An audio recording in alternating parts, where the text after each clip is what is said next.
ازيكم عاملين ايه؟ يا رب تكونوا بخير. النهارده هنتكلم عن طريقة تشغيل اليوتيوب على التابلت 2022 خصوصا بعد التحديث.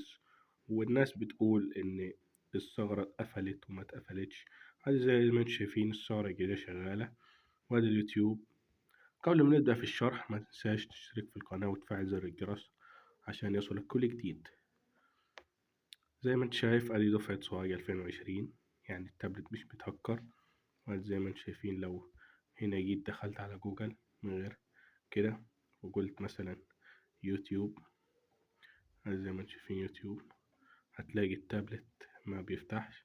فالطريقة الجديدة اللي هو هنفتح صفحة جديدة كده وهنكتب الكود اللي يظهر قدامك على الشاشة 64.227.120.231 وندوس الذهاب.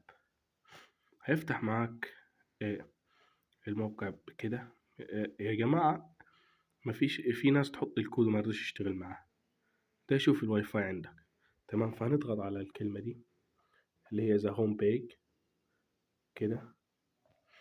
هتلاقي بعد كده تنزل هتلاقي كل المواقع اللي انت عايز تفتحها: يوتيوب، فيسبوك، جوجل، آه، تيك توك، تويتر. فاحنا هنخش على وليكن اليوتيوب. هنستناه يحمل كده طريقة يا جماعة في دقيقتين.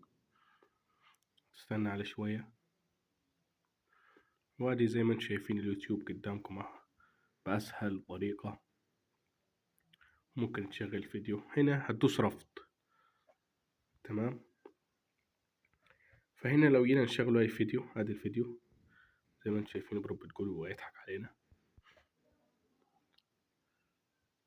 زي ما انتم شايفين ادي الفيديو، ادي الاعلانات، وادي الفيديو كل حاجة. نرجع